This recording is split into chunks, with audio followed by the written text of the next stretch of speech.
Oh, it's got a countdown and everything. Yeah.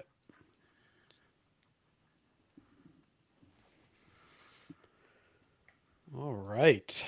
So, hello and welcome to the Techdirt Podcast. I am Mike Masnick, and hello and welcome. And I am now actually causing problems for myself. So hold on. This is very experimental, and so and You're this is telling me not good. live streaming isn't a solved problem already, Yeah. Mike? So, anyways, I think this is working, except that it was okay. What a great start to our 300th episode in theory, in which we are doing some experimenting as well. And I am still having problems on my end.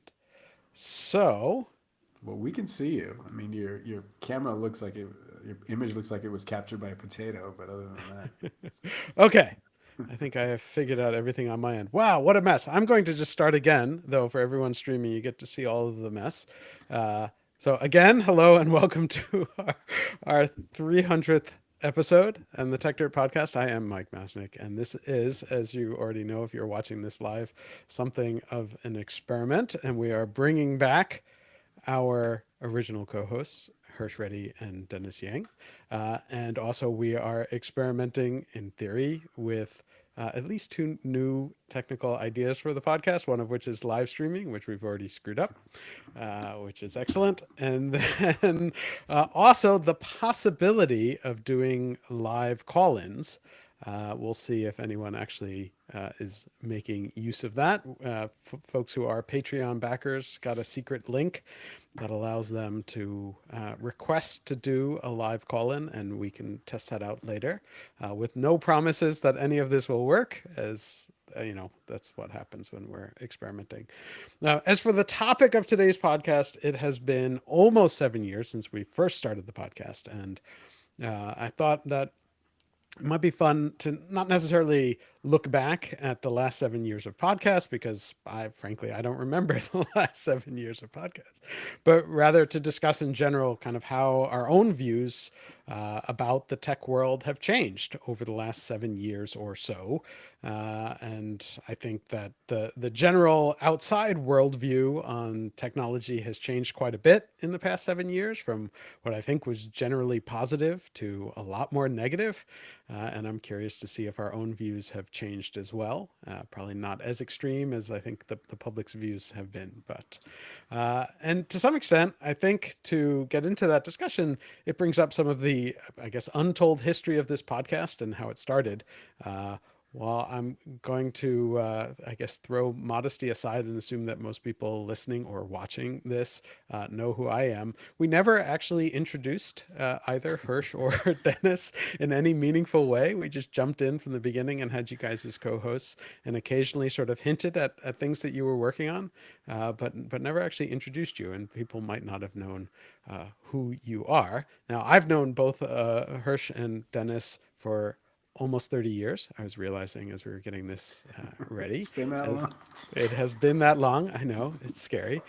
We all met in college uh, many, many, many years ago. And over the past 3 decades, we've spent lots and lots of time discussing and debating all sorts of topics, sometimes very loudly in restaurants. Hirsch, I think we almost got thrown out of a pizza place at one point, arguing about copyright, uh, and sometimes over very long text messaging threads, and sometimes in podcasts. So it was at some point during all of these discussions, we decided that it might be fun to record some of these discussions, and mainly Hirsch and I arguing. And so that, that was how the podcast itself Am I began. too agreeable, Mike? Is that what? I'm not saying that you're too agreeable, but you bring a different perspective to the podcast. And I think when we started the podcast, it was also true that both Hirsch and Dennis had a lot more free time on their hands, and that changed over time, and it became harder and harder to find time to schedule where we could record all three of us. And so I sort of took over just doing the podcast and interviewing interesting people in the tech and policy world. But The three of us Reproducing have, will do that. yes. Having kids will do that. But but the three of us have continued to argue, just in back to just doing it over text messages. But I did want to make sure that we introduced everyone. So I also want to give each of you a chance to introduce yourselves. So Hirsch, do you want to just explain who you are? Well, I guess I'll make it brief. I guess my background is as a developer, programmer. That's what I was out of school, and then I took a short hiatus, short maybe long hiatus, maybe about 10 years. I went to law school and worked as a lawyer in Silicon Valley for both big firms and then my own firm, and then as a general counsel at a startup. And then now, after doing that whole circuitous detour, being a lawyer, I'm back to being a developer again, working at a startup. So I guess that kind of summarizes who I am.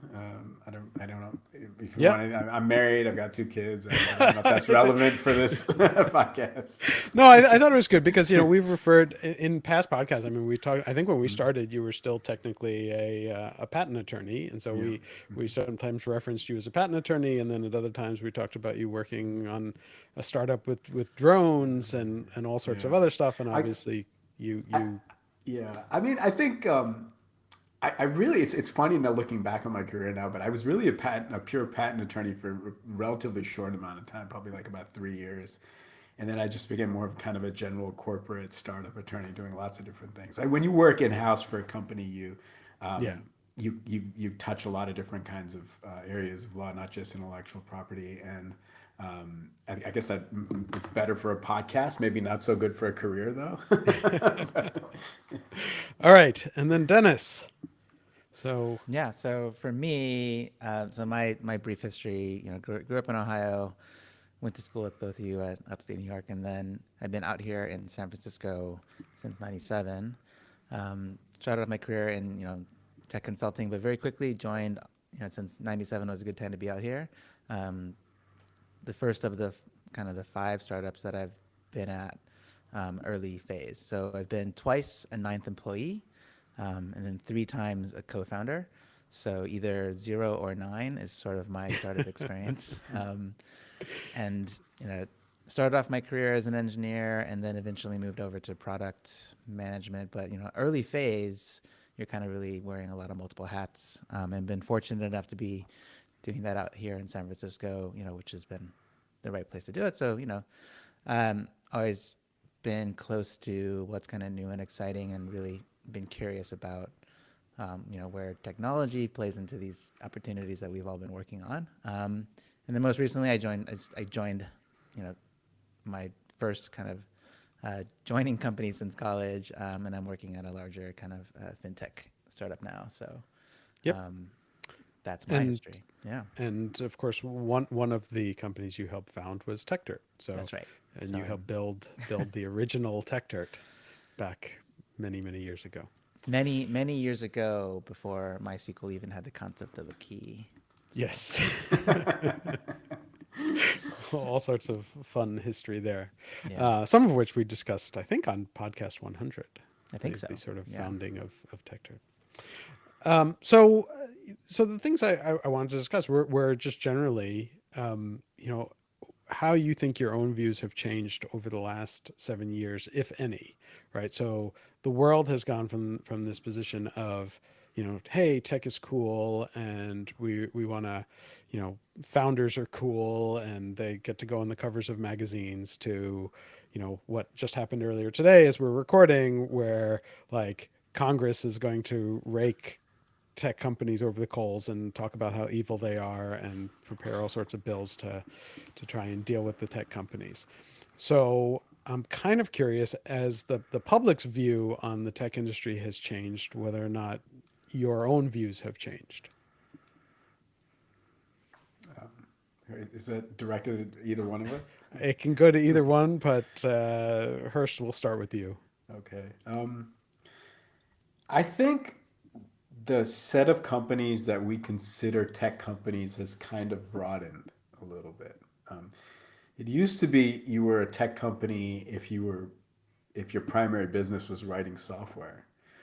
But now I find the press and the public are kind of putting companies into sort of the tech basket. If the companies themselves just kind of label themselves tech companies. Like, for example, is Netflix really a tech company, or is it more like a movie studio? You know, it feels, maybe in the early days it was a tech company, but now it just kind of feels more like it's just, I mean, what's the difference between Netflix and HBO, right? And do we call HBO a tech company, or what about Disney for that matter, right? They both basically produce movies, and then you got to have a streaming service. It's kind of lowest common denominator. And similarly, there's, is Amazon a tech company? I think probably there's a stronger argument there because of AWS and all this stuff. But if they didn't have AWS and they were just the retail arm, does that make them a tech company? I feel like I'm leaving aside the issues about whether they have too much market domination and things like that.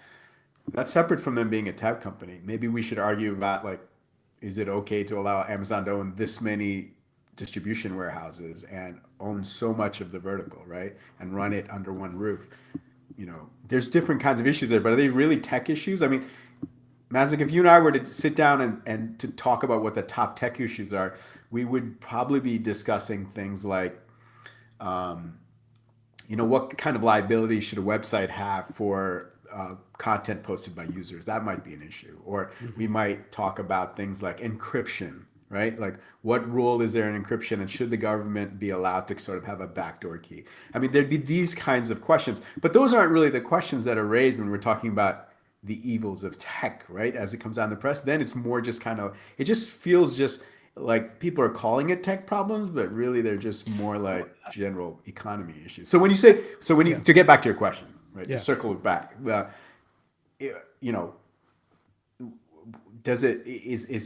is tech more demonized than it is? Is it more demonized now than it was before? If you take my definition, no, because no, it's not like encryption or all these things have really become like a big issue. I think what's really at the forefront of everybody's mind, and the House and the Senate, is these certain companies that have leveraged software to get way ahead of everybody else. And everybody else is just now catching up to them. And those companies that have succeeded in doing that, how to bring them under control. But I feel like that's more like a societal problem and not a tech problem. Yeah, so I think there are a few different things that you brought up that are sort of worth picking apart and sort of separating them out, which is, to some extent, I think you're right that, like, every company today is a tech company, right? So, like, the distinction of the tech industry as if it's a unique industry now is a little bit weird, because there are very few companies or industries that are not somehow driven by technology these days. And so it's a little weird to sort of say, what is the tech industry? In sort of the popular discussion about big tech, if we're going to call it big tech, it is about, a specific set of internet companies, and that's Google, Facebook, Amazon, and then Apple. Which, are they an internet company, or, so all of the lines are a little bit blurry. And then some people want to throw Netflix in there, though I don't even understand, like, how you throw Netflix in with those other four companies, especially since, as you noted, it's like, what about Disney, right? Like, how is HBO different than Netflix, or Disney different than Netflix? And for that matter, if you're going to throw, Amazon in there, should you throw Microsoft in there? I mean, it's like, it's a huge question. And then, like, people have been joking about the fact that, like, Microsoft is just kind of sitting in the corner being like, don't look at me, like, as everybody's yelling at these other companies. But Microsoft did this voodoo trick on us, right? Because remember, we all were so paranoid about Microsoft's market position with regard to platforms and all these things.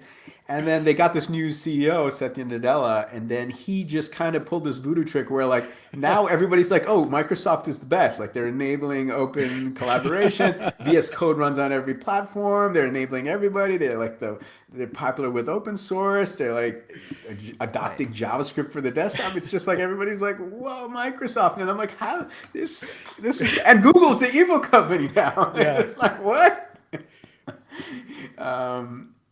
what would, it's that line everyone always uses, if you live long enough, then you'll become the villain, sort of thing. Yeah, Am I even yeah. saying that right? I think I'm butchering it, but So, so Dennis, what's there are a bunch of other things that I can pick apart from what Hirsch just said, but Sure. what's your position on all this? I mean, I think so. The way I like to think about this is, when we all started, like years ago, like I've been out here for 20 years. We didn't aspire to move to the San Francisco to work, quote, in tech, right? And this is something that I've talked with my wife, who's also in, quote, in tech, is that we didn't move out here to pursue this whole concept. It wasn't like a four-letter word. And at some point, it kind of shifted so that, her cousin was like, man, I wish I worked in tech too. And as you point out now, it doesn't even make any sense. And I think that the shift I've definitely seen is when we first moved out here in 97 and 98, there wasn't this perspective that, we were here to join something that was kind of all going, this huge business opportunity. I think there was more like a curiosity thing that was going on. There was definitely, the web was around. And I think that's the transformational shift that I've seen, which is like people are seeing this almost as like a, I don't know if a I agree reason with to that. do something there. Like I it was an mean, exciting like, time to move here in 20 years ago. because we both moved out at about the same time. I mean, you Yeah. came out about a year before I did, and but there was definitely a discussion, right? I mean, this was But it like, wasn't as like huge definitely as it is now. sure. I mean, obviously, like now, I mean, just the size of the companies and the success stories and the fact that they are like the biggest companies in the world effectively is different than what it was. But there was tremendous buzz about Netscape and Yahoo, Yes. and there was this There was feeling of like, buzz. there was buzz and there was like smart people rushing out to Silicon Valley to join the next hot startup, and that still happens. So I think there's a difference of degree and kind of the nature of these companies and the nature of startups today. It's a very different world than it was 20 years ago, Yes. but I still see some of the same sort of thinking and the same sort of opportunism that led to that. And of course it goes through cycles, right? I mean, we came out in 97, 98, and Right. then there was the original dot-com bubble, and then Yep. that burst, and then suddenly everyone left Silicon Valley and it was empty for like 5 years, and there was like the fun times are over kind of bit. And then suddenly it came back, and like, so there is this question of like how cyclical is all of this stuff, and whether or not that matters.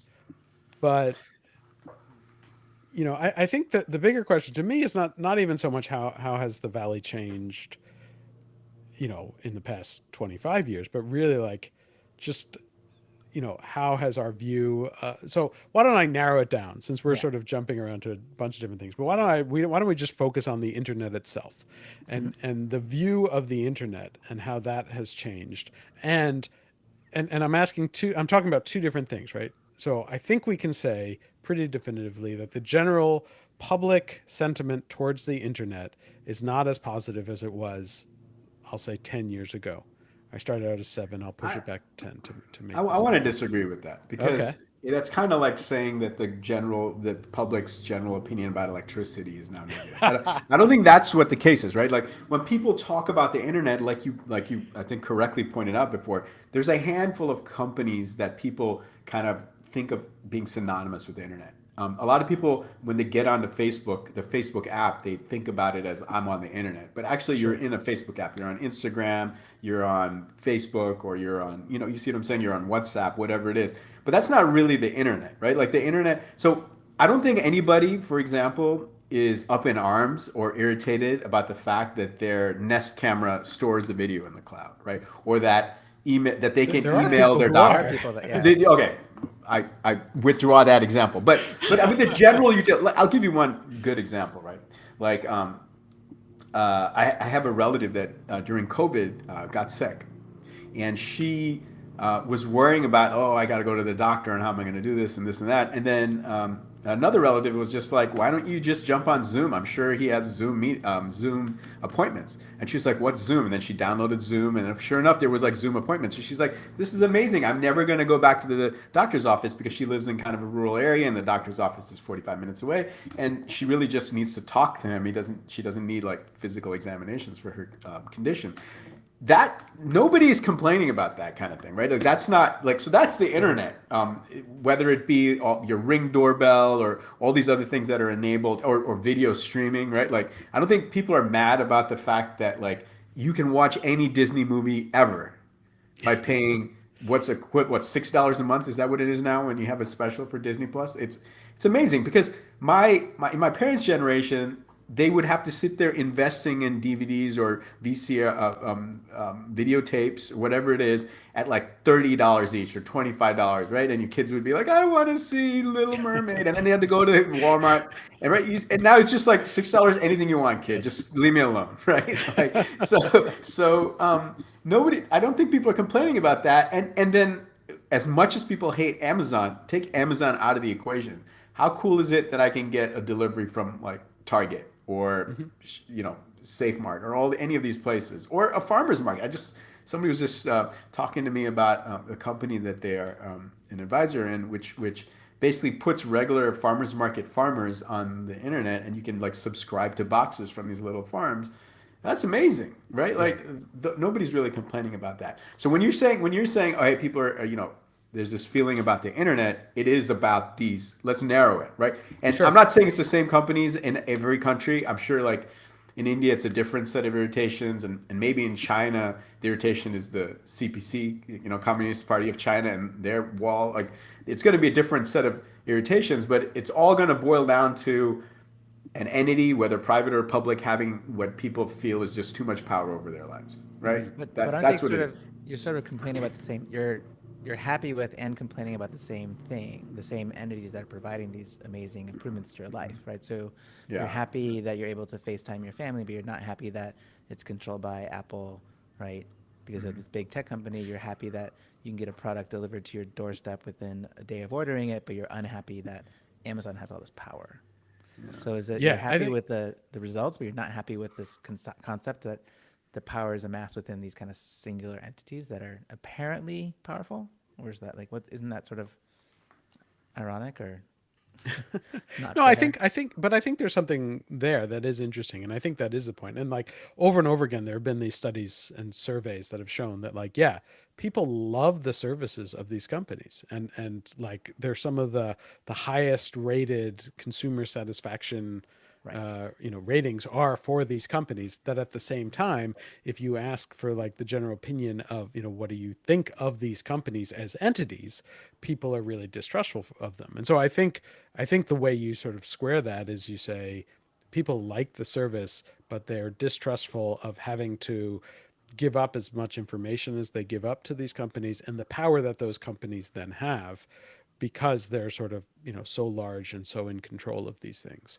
And I think by the way, Mike, having like now spent some time during COVID with people that are not from Silicon Valley, like more time than ever before in the past over Zoom and things like that. Outside of Silicon Valley and some very policy focused folks like you and Dennis, I don't find that most people are even aware of the privacy concerns or the information thing, much less worrying about it. Like, well, I think, I think that's a fair, that's a fair statement too. I think that like there are a few different elements here, and one is that like there is a part of the sort of techlash narrative that I think is very much driven by the media. That the media has decided that like these companies are bad, and certainly some politicians as well. And it just becomes sort of a convenient thing. And the fact that like even at the beginning of this discussion, we had trouble defining what do we even mean by tech, I think sort of highlights that, right? The sort of techlash aspect of it is this kind of like, we need to blame something, and we're just going to say it's big tech, Right. But and you can see that sort of narrative building. Like I saw that around Theranos, which first of all, I struggle to call it a tech company. And then they keep making these stories about how it's a failure of Silicon Valley. But then if you look at the company and who participated in it, It's like all these old world sources of capital, like the Murdoch family and, founders of like Walmart and things like that. But it's not, none of the big VC firms in Silicon Valley were part of that. And I didn't see anybody that was like a big Silicon Valley advisor, or even like Silicon Valley lawyers weren't really participating in that company. So how is that suddenly a Silicon Valley tech company? It's simply that they've defined it that way. And if you're going to do that, you might as well call like why don't you just call Bernie Madoff a tech fraud too, right? At that point, right? Yeah, yeah. I mean, it just seems ridiculous. if he had been based in San Francisco, they probably would have, right? I mean, I think that, I mean, I think that is making a good point, and also gets back to like, I think the techlash is kind of, however anyone defines it, but so we've sort of gone down a tangent, and I want to get back to the point that I tried to raise as the opening question here that we have not answered, which you've just pushed back on the premise. So ignore whether or not there is a techlash that is for real or not, and ignore whether or not the public believes one thing or not. I want to get down to, have your views changed over the last, I'll say, decade, to make it easier? Have your views on what should be happening in the technology world, what is happening in the technology world, have they changed in the last decade? I think my views have changed, but I think it's less to do with some changing circumstances in tech and more just me getting older, maybe. And so I think early on I was much more kind of laissez-faire about private companies and sort of their power, being sort of much more libertarian, saying like, let them do what they're going to do. I'm a little bit more. I'm still against intervention generally from the government, because I think a lot of times they do the wrong thing and they make problems worse. They'll introduce some regulation for the little guy, but just ends up cementing the bigger guys in position and that kind of thing, right? But having said all of that, I am more sympathetic now to good. Well, how often do you get good regulation? But I am more sympathetic to proposals of regulation that consider putting some rules of the road in place. Like, for example, early on, I was even against having network neutrality. Mm-hmm. And I'm more pro network neutrality now, because I see that there's so many things in the market that prevent new ISPs from forming, and all the other things that are supposed to be safeguards against abuse by the existing ISPs, right? Most places only have one ISP. So how are you supposed to leave that ISP and get another ISP when they do something abusive, like block YouTube, right? Mm-hmm. So those kinds of things. And then when you actually dig in and see why isn't there another ISP, it turns out it's government rules. So it's like, if there's no government rules, maybe we'd have more competition. So maybe we need network neutrality is a band-aid to prevent the other issue, right? So those kinds of things have made me sort of more sympathetic to people in DC, and also probably being a lawyer, right? Like, so when you start going to the Hill and start talking to people who work for senators and Congress people, then you start to have a little bit more sympathy for the plight that they're in. Someone could be completely sympathetic to a particular view that I hold about, for example, to go back to the example, that it's very hard to start an ISP as a mom and pop shop in a small town for various reasons, state level reasons, federal reasons. And someone might want to solve that problem, but there's so many different things that get in the way of that congressperson or senator who wants to solve that problem from solving it, right? And those kinds of things have made me more sympathetic towards these really large efforts to do regulation, because sometimes the status quo isn't what people think. It's not like a free market to begin with. There's a lot of losers in the status quo, right? So those kinds of things, I've become more sympathetic. Let me put it this way: I read more carefully now instead of just saying this is a bunch of bullshit. So I guess that's changed for me when it comes to tech, right? Okay. That'll make our arguments less interesting. No, but I think there is something interesting there, which is, I'm not sure if my leanings have gone the same way. I still tend to think that, like, though there are some similarities, right? I mean, like in there, and I've written about this in the past, where I was against net neutrality rules, early on, mainly because I thought the government would mess them up and would actually step in and make things worse and not really solve problems, but would cement in existing problems. And I had always argued that, the only reason net neutrality was a discussion in the first place was because we didn't have competition. And so I had argued for putting in place other policies that would encourage more competition at the network level. But, then over time I realized like that wasn't happening. There was no competition, or very, very little competition, and therefore net neutrality was kind of a stand-in. I would have preferred that there was a setup where, and the other thing too was that like the net neutrality rules that came in place under the Wheeler FCC during the Obama administration, I thought were extremely light touch, that they were really just kind of saying rules of the road. You can't block content as an ISP, and those made sense. And they weren't the sort of onerous regulations that would lock in anything in particular. Of course, those are now gone, so who knows? But but I still think that like, I still do worry about every time the government tries to meddle in these things. And like, we just see over and over again, even if like the situation now is bad, the government proposals almost always, and it's really frustrating to me, almost always are going to make them worse. And so often, especially now that you have these competing concerns, that contradict with one another, but people the politicians certainly don't seem to realize it. So they talk about things like putting in place privacy laws or changing the intermediary liability laws.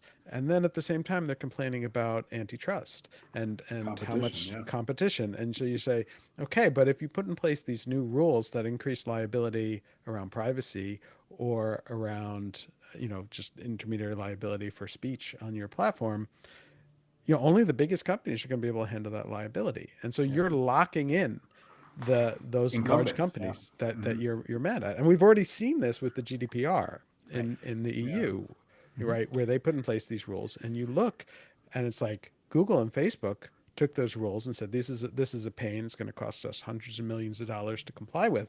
But they did that. And then all these like smaller advertising players disappeared from the market.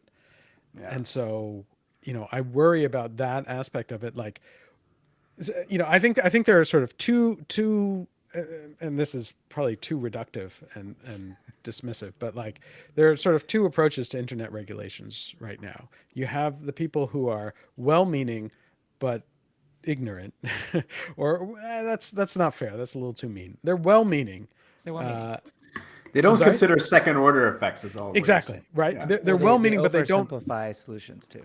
Right. They don't recognize sort of the wider impact of what it is that they're proposing, but they mean well. And then you have the people who are just cynical. Yeah, just not sort cynical, of, but also just performing. Yeah, they have an agenda that they think plays well, and they think that proposing certain rules or legislation sounds good and sounds protective, and I think that's. And when we talk about tech regulation, a lot of times, as we saw at the beginning of the show, we don't really have a good working definition of what it is. And so I'll just attempt to sort of summarize how local politicians talk about it in the Bay Area. It seems to me that a working definition of what a tech company is a company. And don't laugh, because I'm gonna be serious about this. It's gonna sound humorous, like I'm making a joke, but I'm being serious about this. It is a company in which people can wear T-shirts to work. They give you meals. You get stock options usually, and you have a website that's nice, and you talk about kind of changing the world. That's really kind of, because that's the commonality. Because if you look at the kinds of like Theranos, Tesla, a company that's making essentially what's a meal replacement powder, right? Artificial meat companies, artificial, seafood companies. Some recently called, in my presence, a company that sells direct to consumers women's clothing, right? Which, by the way, they manufacture, I believe, in like the Midwest somewhere, not overseas, which I think is commendable. A tech company, and I'm like, they have a website and they sell clothes. Like, is it? is it like, is it a Shopify website? Does that make them like, that doesn't make any sense. My dry cleaner has a website. Is she a tech company? Like, and so like, so it really is in the eye of the beholder. And I think the number one thing that makes you a tech company is if you're providing so much value to customers that you're successful and money starts pouring in so that you bring in a foosball table or some shit like that, then you're fucked, man. Then you're definitely a tech company. Like you could be a dentist's office and you got the fucking foosball table and the receptionist is wearing a t-shirt. Well, fuck you then, man. Fuck you because you're a tech company. You're like gentrifying the neighborhood or something. But I mean, like, so that it's a little, if you don't have a working definition of what it is, then it's very hard to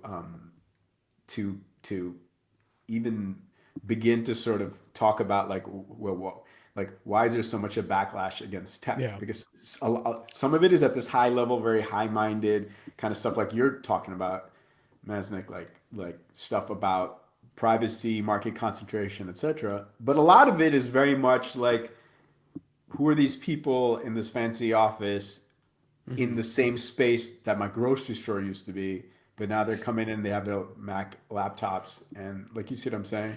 And Yeah, they're but drinking I mean, that's part of it too. It's just changes the landscape of where people are, and those people are not stressed out, right? Like they're doing well. And I actually think, by the way, like, people outside of the tech industry tend to glamorize what those 20-year-olds are doing in the tech industry. Sometimes it's not that glamorous. You know what I most mean? of the time. Yeah, like they could be working long hours in those t-shirts, and they might have a MacBook, but they might be miserable with that MacBook, right? Like, because the Slack messages are going off continuously. They're fucking depressed about it. You see what I'm saying? Like, so No, but- it's not that great to be. I'll give you an example. There was This sounds like, I yeah, mean, that sounds not horrible, Hirsch. yeah, I know you're making out like, oh, well, they have to, Yeah, my yeah, Slack sure, they is get to really wear a bad. t-shirt to work, but maybe they're miserable. No, but what I'm saying is, like, let me give you an example, right? I have this relative who graduated from a school in the Midwest, didn't do very well academically, wanted to move to the West Coast, couldn't find a job in tech, couldn't get an internship in any of the big tech companies, ended up working for this small real estate firm, right? And really did well, like, worked really hard, and it probably didn't hurt that we had one of the greatest real estate run-ups. And since he knew the industry, and basically lived hand to mouth and invested in properties himself, which became rental properties. So this kid's like not even 30 yet, and worth, at least on paper with his assets, like several $1 million, right? Just from working hard and being in real estate, and the real estate, expanding. And he's like, he was talking to me, and he was like, oh, I still regret not getting into a startup. It would have been so awesome. I'm like, bro, like, do you understand that you are better off than 90% of the kids I know who went into startups, even those who were like programmers? He has complete financial freedom. Like, the dude just can go and work from anywhere, vacation, whatever. His rental incomes are still coming in. Every once in a while, he wants to make more money. He goes and like represents some houses and sells some houses. He really knows how to do that, right? And I'm like, dude, you like learn to trade, which, I don't want to speak for the real estate industry. Maybe there'll be a crash and he'll be out on his ass and we'll have to like figure out another trade. But what I'm saying is, like, how many kids do you know that are in a startup that ends up lasting for a decade anyways? They're all out on their asses eventually, right? And so you kind of have to be flexible no matter what career you choose. I mean, so you're right. Like, there is an element of status involved Exactly. in sort of tech and startups. Status. But yeah. But so I'm still going to try and bring this back around to the original question. I'm going to talk a little bit about, I think, what at least my perspective, something that I think I've sort of changed in my perspective over the past, I would say probably in the 7 years since we started the podcast or so, which is like, I think that I am still at heart sort of generally optimistic about the technology industry, and that I think that overall that there's a lot of good that the tech industry has done, that technology has brought us all these things. And I think that's become really, really clear during the pandemic, for all of the complaints about it, the fact that we're able to do this, to have this and stream this and have, conversations, and that, like, for many of us, certainly not for everyone. And certainly there were lots of people who had a lot of struggles because of the pandemic, but for many people, we could just sort of like instead of going into an office, just work from home and be able to do amazing things and get stuff delivered to our door and do all these things. I think all of that is wonderful. I think that I am now, though, somewhat more sympathetic to the idea that there are also consequences to all of this. And I think that initially and for a long time, I was a lot more dismissive of that. And I was less open to the idea that there are negative consequences and that there are some downsides to all of this. And trying to figure out how those things balance is the thing that I think has become really important. And I sort of, in the context of Facebook in particular, I've been sort of using this framework lately of like thinking about how much of the complaints that people have about Facebook, and I'm just talking about the people who do have complaints about Facebook, recognizing that many people don't care. The people who do, how many of the complaints that they have are really about Facebook shining a light or putting a mirror up to something bad that was in society that we just didn't see before, and now we see it and we're blaming Facebook for it. How much of it is Facebook enabling something good that we like, and how much of it is Facebook actually accelerating something bad in society? And I think early on, and until probably relatively recently, I didn't really believe that there was much, if anything, that Facebook or some of these other sites were contributing to that were making parts of society worse. And I'm not as convinced of that anymore. And I'm open to the idea that there are some elements of what these companies do that have negative consequences, and trying to figure out how do we separate those out and how do we try and minimize those negative consequences and focus on promoting the good stuff that comes out of it. And for a long time, I think I was too dismissive of the idea that there were any negative consequences to these companies. Yeah, I would sort of agree with that. In terms of like where my views have shifted in the past 7 years is similar, right? I think as someone involved in early startups, to me, like it didn't matter as much, like the unintended consequences, as long as the company survived, right? Mm-hmm. And I think the argument there was always like, yeah, we didn't intend for these negative consequences, but if we focused on them, then we wouldn't survive, which then would make the negative consequences moot, right? That was always like a thing, like, oh yeah, someone could use, and my favorite saying that I always used to say is, we don't solve problems that we wish we had, we think we might have. We solve problems that we currently have, right? Right. And I think, over the past 7 years, seeing how, the thing is, startups move very quickly. So the negative consequences that you think might happen end up happening more quickly because things move more quickly in this space than previous. So I think that's the difference, is that we need to concern ourselves with them at a sooner level.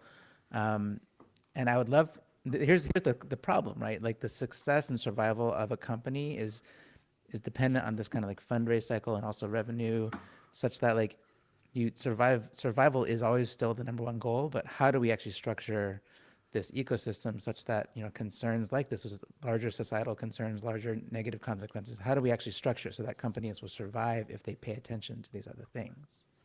And I don't know.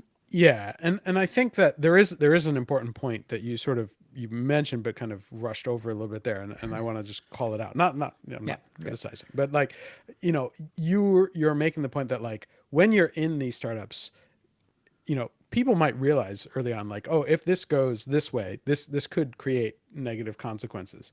But often the first reaction is like, we are a 15-person startup and we are struggling to survive. The chances are this is never going to go anywhere at all. So like preparing for like the fact that we might, inspire genocide somewhere Right. is really not at the top of the priority list, because the likelihood and the probability of that actually becoming an issue is so low. And the much more important and much more immediate thing is like, we need to survive.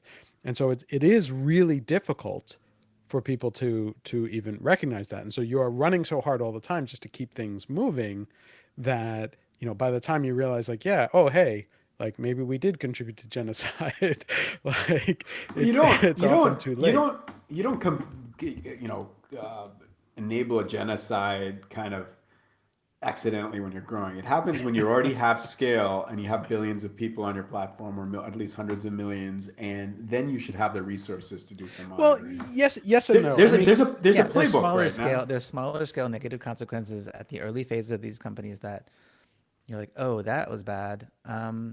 Okay, but it's only one person. But then at what point does it become a scale that you need to address it? Right. And so, I mean, the genocide reference generally is like everyone always brings up Myanmar and what happened with Facebook there.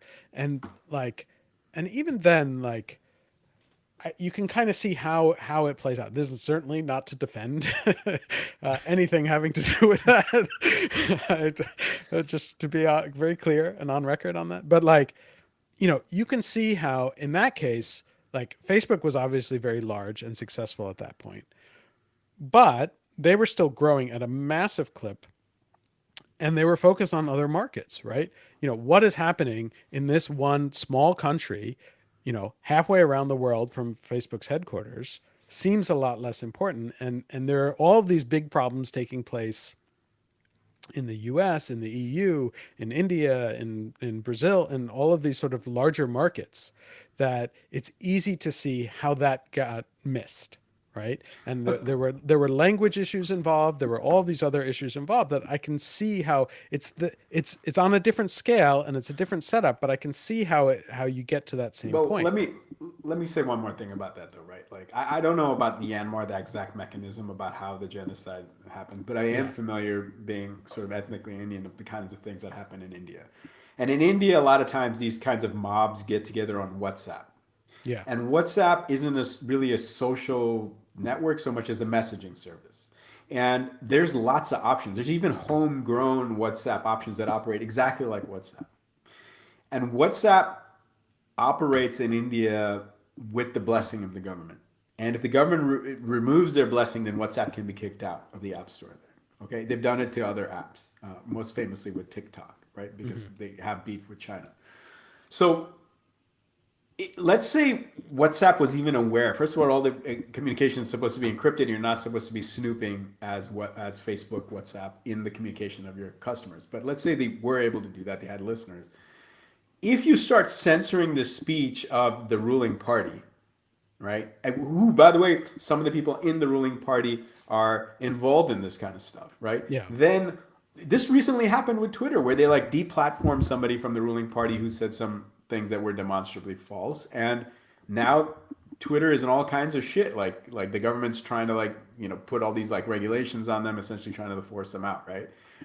So the question then becomes, if Twitter gets forced out of India, how hard is it to replace Twitter? And I hate to burst everyone's bubble in Silicon Valley. Like everyone says like, oh, it's so hard to like build Twitter. Yeah, it's probably hard to build Twitter the way with all the full features of Twitter, but it's not hard to rebuild Twitter from like 2006. You know what I mean? Sure. Like it will be a crap version of Twitter, but it will still do the basic functions that people need. And there are sort of open source platforms out there, Mastodon, etc. Right? And the same goes with WhatsApp. And so there's like WhatsApp versions in India that are run by people that are I'm not going to call them sympathetic, because then I'll probably get hate mail, but they are at least less sensitive to these minority related issues as WhatsApp is and Facebook. So it's almost like Facebook is probably around the world. I know people in America think this is crazy, but it's probably a better steward of the social networks and the WhatsApp. And I would say the same for Twitter than most of these other companies that would step into the vacuum. So, absolutely. And you've seen that when these sort of smaller ones have come up and sort of targeted different groups. And like, in just the US, right? I mean, there's like Gab and Parler and Getter is the new one. And they're all like, they're horrible compared to... Well, actually, and we should really be careful when we use the adjective better here, right? Like it's really better from our perspective as like liberals, or at least semi-liberals. If you are a nationalist, there's many different flavors. It's not just white nationalists. If you go to India, there's Hindu nationalists. Sure. If you go to other places, there'll be some Islamic nationalists. If you are a nationalist, whatever the flavor you are, you very much do want a platform that's kind of majoritarian and kind of driven by your ideology and aesthetics. And it's very frustrating for you if the communication is censored by a group of people that you quote unquote will call woke sitting in San Francisco, right? It's almost like the worst case scenario for you. And the thing that's really frustrates you if you're a nationalist is, why are my kids and everybody else's kids on Twitter and Facebook when I give them this beautiful nationalist version of it. And the reason the kids are not on these other versions is because the fun, stylish, sexy, entertaining people are on these other platforms, and that's what they want to see every day. They don't want to see nationalist messages. They and the people who've got this best actually is CPC, right? Like TikTok, they realize like you got to have entertaining people, you got to have like beautiful girls, you got to have sexy guys, you got to have all this stuff, and then the Communist Party of China can come in and throw in a little bit of like Mao Zedong in there, right? So like you can't just have that stuff because nobody's going to Gab because Gab's a piece of crap, right? Like if you're not talking about white nationalism, like why would you go to Gab? Like it's a piece of crap, right? You go to like TikTok or something else, right? Like no matter what other people say. So like, but I mean, people are gonna like even within the countries, even within the nationalists, they're gonna really hate it if in 20 years these like government controlled platforms take off because they always assume it is a universal thing. Like I've got friends who are nationalists in India, right? And the thing they always assume is that they're gonna like the leader on top who's gonna control the platform. And it's such a, it's like, I mean, it's so silly. And there are arguments now, even in the U.S. that sort of mirror that, where people are like, "Oh, well, let's put in place these rules, for Facebook and Twitter and whatever." And it's just like, how do you think those rules will be interpreted? If Trump wins in 24, like, be real about that. So at some point we do need to conclude this. I do note that I did say at the beginning we were going to try and do a live call-in. As far as I can tell, and this is the first time we've used this system for this, I believe there's only one person who is watching in here in Riverside who can do the live call in. So I do want to note, if that person does want to call in, I believe you have a button where you can call in. You can try and do that. If you don't want to, feel free to stay silent, but I do want to make that clear. I believe it'll pop up some notice for me, and I can bring you into this chat if you would like to. If you would just prefer to watch and hang out, that's cool too. He said howdy, don't have a mic on this machine. Okay. So he's off the hook. Got it. Excellent. So Dennis, as per usual, we continue to talk over you. So I want to make sure that you get most of me. This is the way it has always been. But Dennis has insightful things to say too. So is there anything that in this discussion that you feel that we're missing that you want to add? No, I think I got my points in. Where basically, like, I think I bring the optimistic kind of starry-eyed, sometimes naive viewpoint in terms of like what bad could happen from these things that I'm trying every day, and I think that's sort of what's changed for me is that I think I am more aware of the potential ramifications that could result from building some of these new tech startups, and I think that it sort of just comes down to this big question: is like, how do we actually set up the incentives in a proper way from either a funding or a revenue or a customer standpoint? Because maybe people like, maybe customers don't care, maybe funders don't care about some of these issues when you're trying to build these companies. And I think that's, I don't know what the answer is, right? So, how do we build a future and provide the incentives to build this future that we want when the current incentives are surviving and fundraising? And then even beyond that, I think that, and this is a whole thing that I have an unwritten rant about, like how much of the complaints that everybody has about Facebook and Google and Apple and Amazon are really actually driven by Wall Street and the demands of Wall Street, and how they have to meet these sort of quarterly numbers, and so focusing on sort of more long-term good is frowned upon. And so, that's kind of an incentive question as well. I also wonder, frankly, how much of it is like our perspective on this of like being willing to think through the ramifications and the consequences of this is just a consequence of us having been around Silicon Valley for this long and being old, and whether or not, younger entrepreneurs who are coming to Silicon Valley these days or wherever they're working from, if they're having the same considerations or if they're going to go through the same things in 25 years themselves.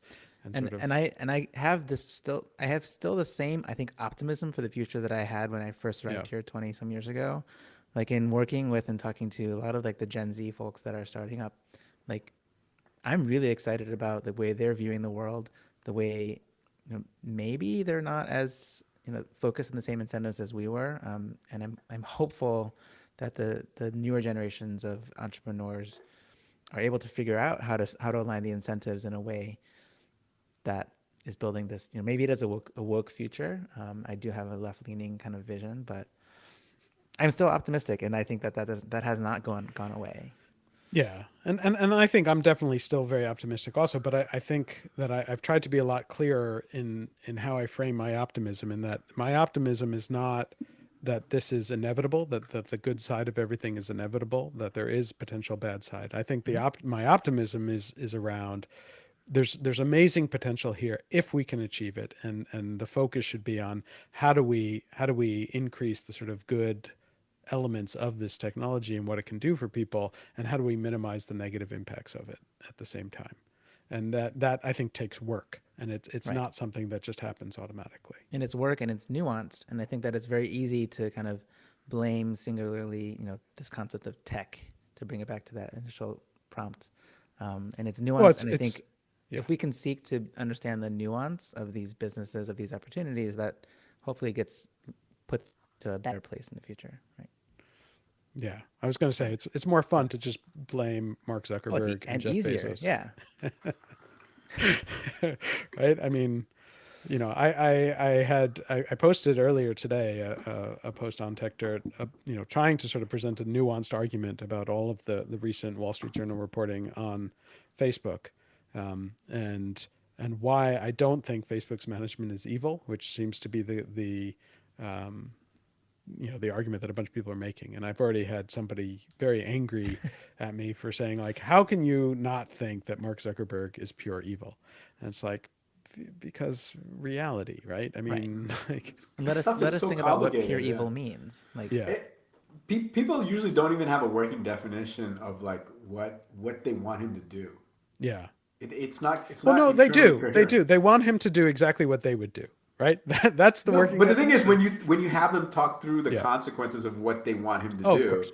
then they're like, oh, well, I didn't think about that. Like inevitably, like even the people writing for newspapers that you think would be a lot smarter, Yeah. if you just walk them through, okay, and then this happens, and then this happens, or even you give them the license to say, do you think this would happen? And they inevitably go, yeah, you're probably right, and then you just lead them down the road. I've been in these conversations, and at Yeah. the end of that road, they're like, oh, okay, but on that one issue, you're right, it's nuanced, but all these other issues, he's still evil, and then you're like, well, we could walk through this path on the other ones, right? The dude's rich enough. I'm sure he like isn't just focused on money at this point.